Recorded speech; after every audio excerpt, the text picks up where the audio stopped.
கர்த்தருடைய பரிசுத்த நாமத்துக்கு ஸ்தோத்திரம் மகிமை உண்டாவதாக. இந்த நாள் அருமையான நாள். கர்த்தராகிய இயேசு கிறிஸ்துடைய பிறப்பின் நாள். இந்த செய்தியை கேட்குறவங்க யாவரையும் இயேசு கிறிஸ்து நாமத்தினாலே நான் வாழ்த்துகிறேன், ஆசீர்வதிக்கிறேன். அந்நாட்களில் உலகமெங்கும் குடிமதிப்பு எழுதப்பட வேண்டும் என்று அகஸ்துராயினால் கட்டளை பிறந்தது. சீரியா நாட்டிலே சிரேனியோ என்பவன் தேசாதிபதியாக இருந்தபோது இந்த முதலாம் குடிமதிப்பு உண்டாயிற்று.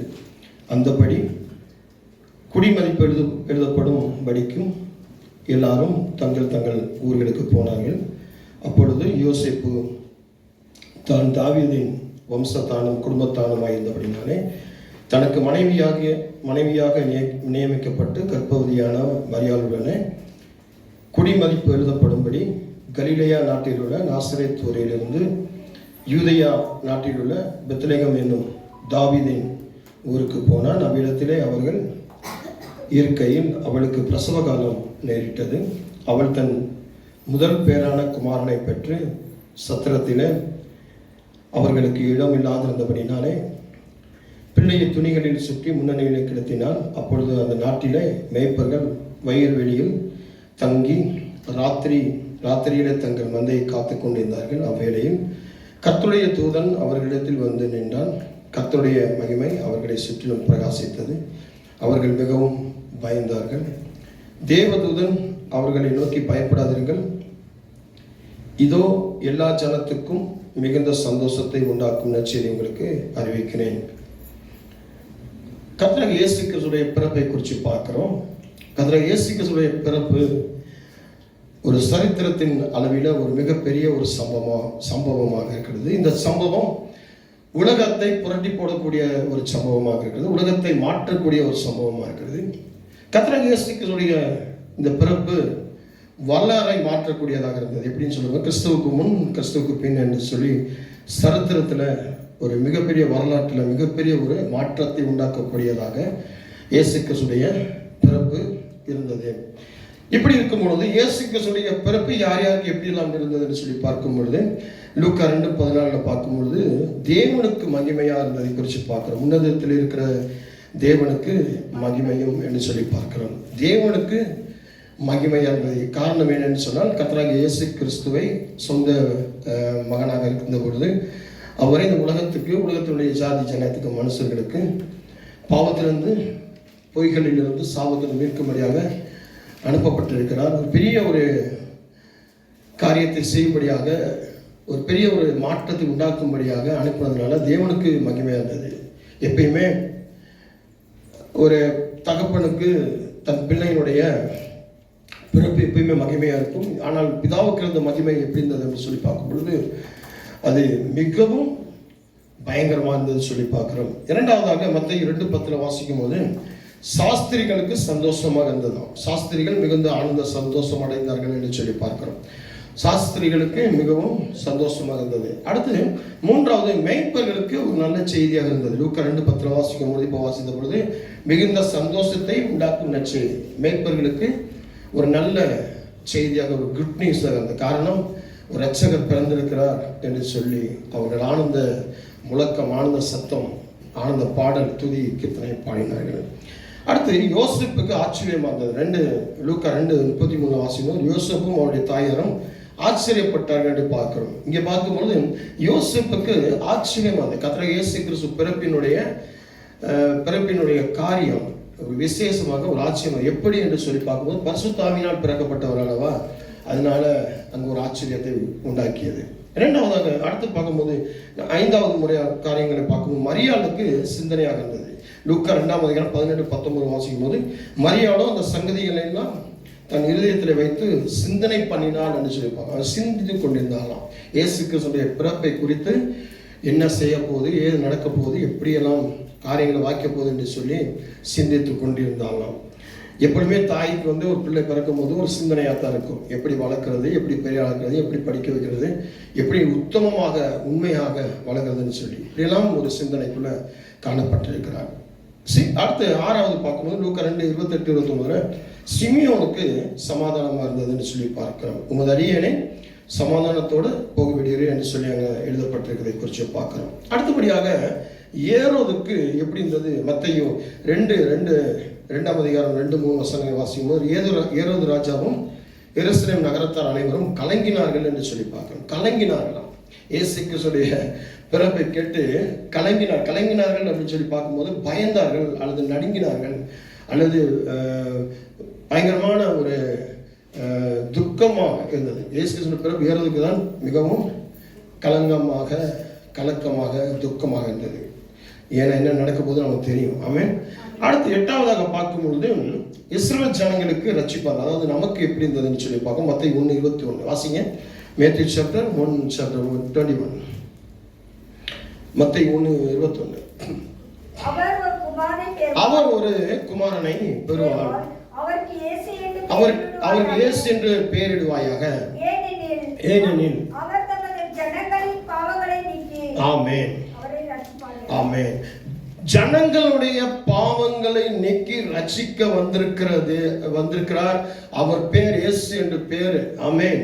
இங்க பார்க்கிறோம், இங்க ரொம்ப அழகாக சொல்லப்பட்டிருக்குது. இயேசு என்ற பேருக்கு ரட்சிப்பு என்று அர்த்தம், ரட்சகர் என்று அர்த்தம். அப்போ இயேசு எதற்காக பிறந்தார் என்று சொல்லி பார்க்கும்போது உலகத்துள்ள ஜனங்களை ரட்சிக்கும்படியாக. லூக்கா 2:11 வாசிக்கும் பொழுது அங்க சொல்லப்பட்டிருக்கிறது.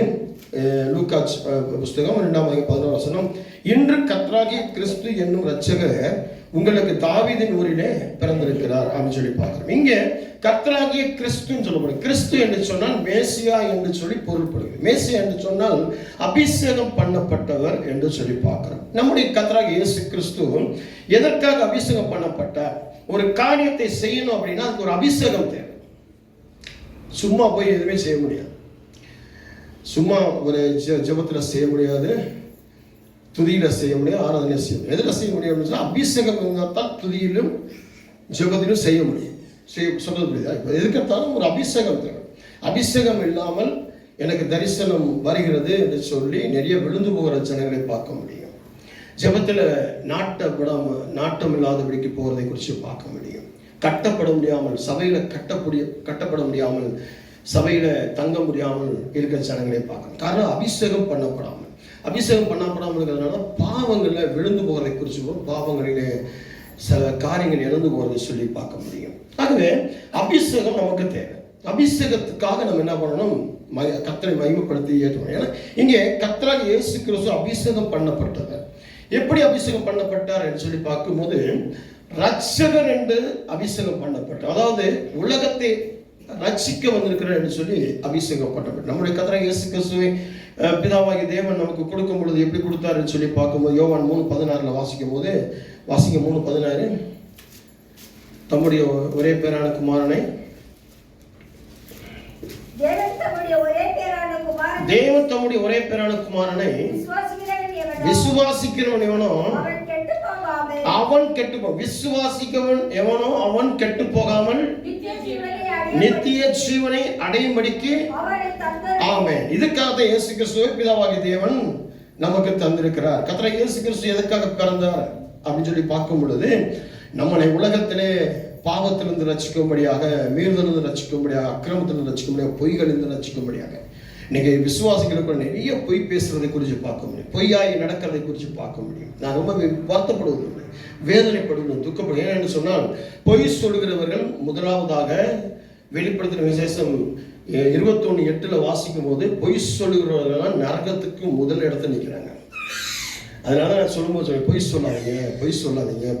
நிறைய பொய்களை விசுவாசிகள் இடத்துல பார்க்க முடியும். ஒரு பொய்யை மறைக்கிறதுக்கு மறு பொய் அப்படின்னு சொல்லி மாற்றி பொய் சொல்லி பொய்களிலே அநேக காரியங்களை குறித்து பார்க்க முடியும். இங்கே வேதம் சொல்கிறது கர்த்தராகிய இயேசு கிறிஸ்து அப்படிப்பட்ட ஜனங்களை மீட்கும்படியாக வந்தார். பொய்களிலும் புரட்டுகளிலும் சாபங்களிலும் மீறுதல்களிலும் அக்கிரமத்திலும் குடி களி வெறியாட்டுகளிலும் விபச்சாரங்களிலும் வேசித்தனங்களிலும் விக்கிரகாராதனையிலும் பலவிதமான சண்டை கலக்கம் கோபம் எரிச்சலில் இருக்கக்கூடியவர்களை, பிரிவினைகளில் இருக்கக்கூடியவர்களை, மத ஜாதி பிணைப்பில் இருக்கக்கூடியவர்களை விடுவிக்கும்படியாக ஒரே வழியிலே ஒரு மார்க்கத்தை உண்டு பண்ணும்படியாக கர்த்தராகிய இயேசு கிறிஸ்து பிறந்திருக்கிறார். அவரை சொந்த ரட்சகராக, அவரை விசுவாசிக்கிறவர்கள் ரட்சிக்கப்படும்படியாக, அவரை ஏற்றுக்கொள்கிறவர்கள் ரட்சிக்கப்படும்படியாக, அவரை நம்புகிறவர்கள் ரட்சிக்கப்படும்படியாக. அது ரொம்ப முக்கியம். எல்லாரும் ரட்சிக்கப்பட முடியாது. அவரை ஏற்றுக்கொள்கிறவர்கள், அவரை விசுவாசிக்கிறவர்கள், அவரை நம்புகிறவர்கள், அவர் பிறந்திருக்கிறார், அவர் சரியானவர், அவர் உத்தமர், அவரை போல நானும் இருக்க வேண்டும் என்று சொல்லி அவருக்குள்ளாக, அவருடைய ரத்தத்துக்குள்ளாக வந்து சேருகிறவர்கள், அவருடைய ஜீவனுக்குள்ளாக வந்து சேருகிறவர்கள் ரட்சிக்கப்படுவார்கள். ஆமென். அந்த ரட்சிப்புக்காகத்தான் கர்த்தராகிய இயேசு கிறிஸ்து பிறந்திருக்கிறார். ஆமென். அங்கே வாசிக்கும் யோவான் 1:29 வாசிக்கும் பொழுது,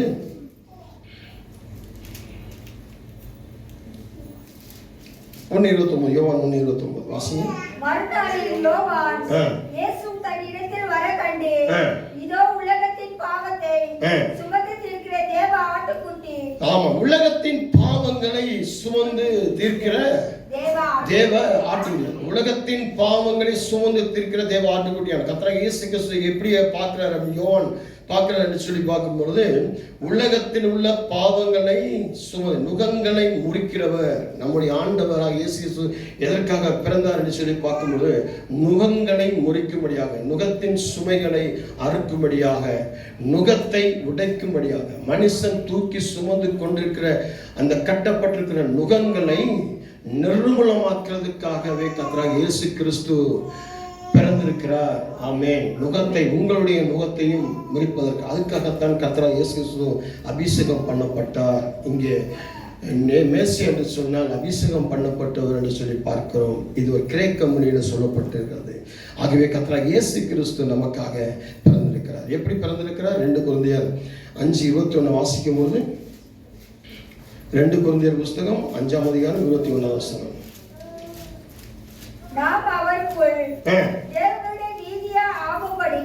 நாங்கள் அவருக்குள் தேவனுடைய நீதியாக ஆகும்படிக்கு பாவம் இல்லாத அவரை நமக்காக பாவமாக்கினார். கர்த்தராகிய இயேசு கிறிஸ்து எதற்காக பிறந்தார் என்று சொல்லி பார்க்கும்போது, நம்மை அவருக்குள்ள இணைக்கும்படியாக, அவருக்குள்ள சேர்க்கும்படியாக, அவருக்குள் கலக்கும்படியாக, அவருக்குள் கலந்து போகும்படியாக, அதற்காகவே நம்முடைய பாவத்தை, பாவமில்லாத அவர் நம்முடைய பாவத்தை சுமந்து தீர்க்கும்படியாகவே கர்த்தராகிய இயேசு கிறிஸ்து பிறந்திருக்கிறார். அதுக்காகத்தான் இயேசு கிறிஸ்து பிறந்திருக்கிறார். பிரியமான தேவனுடைய பிள்ளைகளே, அப்போ இயேசு கிறிஸ்துடைய பிறப்பை கிறிஸ்தவர்கள் எப்படி கொண்டாட வேண்டும் என்று சொல்லி பைபிள் பார்வையில் பார்க்கும் பொழுது, லூக்கா 2:11 கிறிஸ்துவை மையமாக வைத்து கொண்டாட வேண்டுமா? இயேசு கிறிஸ்துவை மையமாக, மத்தியஸ்தராக. நீங்கள் வீட்டில் வந்து இந்த கிறிஸ்துமஸை கொண்டாடுறீங்க அப்படின்னா எப்படி கொண்டாடணும் அப்படின்னு சொன்னால், அவரை மத்தியஸ்தராக, அவரை மையமாக, அவரை முக்கியப்படுத்தி கொண்டாடணும். மனுஷனை முக்கியப்படுத்தி கொண்டாடக்கூடாது, சிலைகளை முக்கியப்படுத்தி கொண்டாடக்கூடாது, விருந்தினர்களை முக்கியப்படுத்தி கொண்டாடக்கூடாது. அநேக சபைகளிலே பார்க்கும் பொழுது அரசியல்வாதிகளை முக்கியப்படுத்துகிறதை குறித்து பார்க்க முடியும், அரசியல் தலைவர்களை முக்கியப்படுத்துகிறதை குறித்து பார்க்கணும், பல விதமான மத தலைவர்களை முக்கியப்படுத்துகிறதை குறித்து பார்க்கணும், பல விதமான ஜாதி தலைவர்களை முக்கியப்படுத்துகிறதை குறித்து பார்க்கணும். சில இடங்களிலே உலக பிரகாரமான பலவிதமான காரியங்களிலே திளைத்திருக்கிறதை குறித்து பார்க்கணும். நீங்க எப்படி கொண்டாடணும் அப்படின்னா, கிறிஸ்துவை மையப்படுத்தி கொண்டாடும். 2வது பார்க்கும் பொழுது 2 கொரிந்தியர் 9ஆம் அதிகாரம் 15ஆம் வசனத்துல, நன்றி உணர்வுடன் ஜெபத்தில் அவருடைய பிறப்பை கொண்டாட வேணுமா? எப்படி கொண்டாடணும் அப்படின்னு சொன்னா, தேவன் மனிதராய் வந்து நமக்கு ரட்சிப்பை கொடுத்ததுக்காக நன்றி சொல்லி, பாட்டு பாடி, துதிச்சு, ஒரு குடும்பமாய் உட்கார்ந்து, தனிமையாய் உட்கார்ந்து, சபையாய் உட்கார்ந்து, சபையோர்களாய் உட்கார்ந்து ஒரு ஜெபம் பண்ணி இயேசு கிறிஸ்துடைய பிறப்பை கொண்டாட வேண்டுமா? பைபிள் மறுபடி சொல்லப்பட்டிருக்கிறது.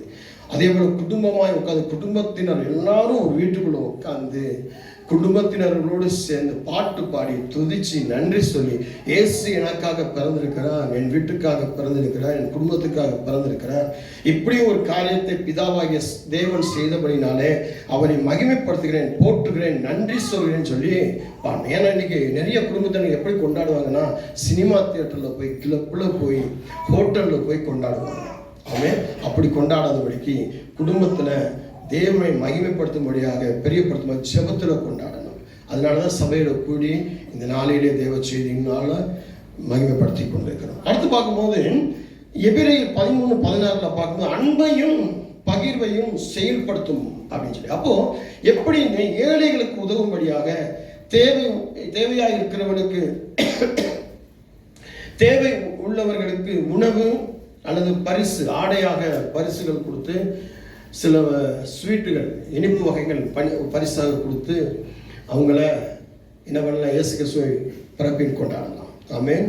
கர்த்தராகிய இயேசு கிறிஸ்துவுக்கு மகிமை உண்டாகும். எப்படி அன்பை பகிர்ந்துக்கணும், பக்கத்தில் அக்கம் பக்கத்தில் இருக்கிற ஜனங்களோடு உங்க அன்பை, குடும்பத்தினர்களோடு உங்க அன்பை, உறவினர்களோடு அவங்க அன்பை, விசுவாசிகளோடு உங்க அன்பை, புறஜாதிகளோடு அன்பையும் பகிர்ந்து கொள்ள, அன்பை பகிர்ந்து கொள்ள வேண்டும். இந்த நாள் எப்படி இருக்கணும், கிறிஸ்துவனுடைய பிறப்பின் நாளில் அன்பாய் பேச பழகிக்கணும், அன்பை பகிர்ந்து கொள்ள பழகிக்கணும். அன்போடு அவர்களை தேவனை மகிமைப்படுத்தும்படியாக, கனப்படுத்தும்படியாக மற்றவர்களை உபசரிக்கணும். எப்படி அன்பை பகிர்வது அப்படின்னு சொல்லி பார்க்கும் பொழுது, சமாதானத்தின் கட்டினால், சந்தோஷத்தின் கட்டினால், சிரித்த முகத்தினால், சமாதானத்தோடு நீங்க இந்த அன்பை பகிர்ந்து கொள்ள வேண்டும். அடுத்து 4வதாக பாவத்திலிருந்து விலகி பரிசுத்தமான வாழ்க்கை வாழ்வதற்கு 1 பேதுரு 1:11 உலக வழக்கமான விருந்துகள், மது கூத்துகள், அநாகரிகமான உடைகள், அநாகரிகமான கூட்டங்கள் இதெல்லாம் விட்டுட்டு, எப்படி அநாகரிகமான கூட்டம், அநாகரிகமான உடைகள், அலங்காரங்கள் இப்படிலாம் இல்லாதபடிக்கு, உலக வழக்கமான மது கூத்துகள், சாராயம் இல்லாதபடிக்கு, மது அடிக்காதபடிக்கு எப்படி கொண்டாட வேண்டும் என்று சொல்லி பார்க்கும்போது, பரிசுத்த வாழ்வு வாழ்வதற்காய் கொண்டாடணும், பரிசுத்தமாய் கொண்டாடணும், ஞானமாய் கொண்டாடணும். உடைகளிலே பரிசுத்தம் இருக்க வேண்டும், பேச்சுகளிலே பரிசுத்தம் இருக்க வேண்டும், செயல்களில் பரிசுத்தம் வேண்டும், ஆவி ஆத்மா சரீரத்தில் பரிசுத்தம் இருக்க வேண்டும். பாவத்திலிருந்து விலகி, பாவம் எதெல்லாம் பாவம், ஒரு பாவி இருக்கிறான்னு சொன்னால் அந்த பாவியிலிருந்து விலகி, அந்த மனுஷன்கிட்ட போனால் பாவம் கிடைக்கும் என்று சொன்னால் அந்த பாவத்திலிருந்து விலகி, அந்த மனுஷனை விட்டு விலகி தூரப்படுத்தி உங்களை எச்சரிக்கையாக பரிசுத்தமாக கொண்டாட வேண்டும். அடுத்து பார்க்கும்போது 5வது எபிரேயர் 10:25 வாசிக்கும்போது, சபை ஆராதனையில் பங்கேற்பது. கிறிஸ்துமஸ் தினத்தன்று இயேசு கிறிஸ்துவின் பிறப்பின் நாள் தேவாலயத்தில், தேவ சபையில ஆராதனை மூலமாக தேவனை மகிமைப்படுத்த பழகினர். எப்படிதான் கொண்டாட வேண்டும் என்று சொல்லி பிரியமான தேவனுடைய பிள்ளைகள், கர்த்தராகிய இயேசு கிறிஸ்து நீங்கள் ரட்சகராக நம்மளை ரட்சிக்கும்படியாக பிறந்திருக்கார். 2வது அபிஷேகம் பண்ணப்பட்டவராக நம்மை மீட்கும் பொருளாக கர்த்தராகிய இயேசு கிறிஸ்து பிறந்திருக்கிறார். அதுக்காக அபிஷேகம் பண்ணப்பட்டு அனுப்பப்பட்டிருக்கிறார். கர்த்தராகிய இயேசு கிறிஸ்துவினுடைய பிறப்பை மகிழ்ச்சியாக கொண்டாடுங்க, ஆசீர்வாதமாக கொண்டாடுங்க. கர்த்தர் வீட்டை ஆசீர்வாதங்களையும் ஆசீர்வாதம் ஜெபிப்போமா.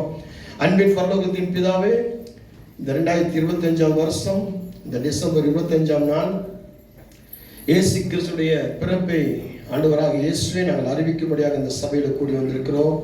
அதுக்காக ஸ்தோத்திரம். இப்படிப்பட்ட ஒரு நாளை எங்களை நியமித்துக் கொடுத்ததுக்காக ஸ்தோத்திரம். இன்னைக்கு வந்து பங்கெடுத்த தேவ பிள்ளைகளை நாங்கள் சபையோர்களாகிய நாங்கள் யாவரும் சபையோர்களையும் உறவினர் உற்றார்களையும் இந்த தேசத்தில் உள்ள பட்டணத்தார்களையும் நாங்கள் பிதாகுமாரன் பரிசுத்தாவின் நாமத்தினால் இயேசு கிறிஸ்துவின் பிறப்பின் நற்செய்தியை சொல்லி ஆஸ்வதிக்கிறோம். ஆஸ்வதிக்கப்பட்டவர்களாகட்டும். இன்னைக்கு ஒவ்வொரு குடும்பங்களிலும் இருக்கிற பாவத்திலிருந்தும் சாபத்திலிருந்தும் மீட்கப்படட்டும். பரிசுத்தமான வாழ்க்கையை தெரிந்து வரட்டும்.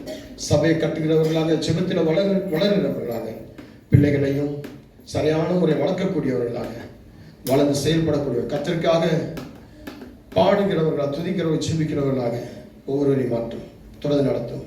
வரப்போகிற வருஷங்கள் ஆசீர்வதிக்கப்பட்டும். இயேசுவின் நாமத்தினால் ஜெபிக்கிறோம். ஆமென். கர்த்தர் உங்களை ஆசீர்வதிப்பார். God bless you all. உங்கள் யாவருக்கும் இயேசு கிறிஸ்துவின் பிறந்த நாள் வாழ்த்துக்கள். Merry Christmas. God bless you.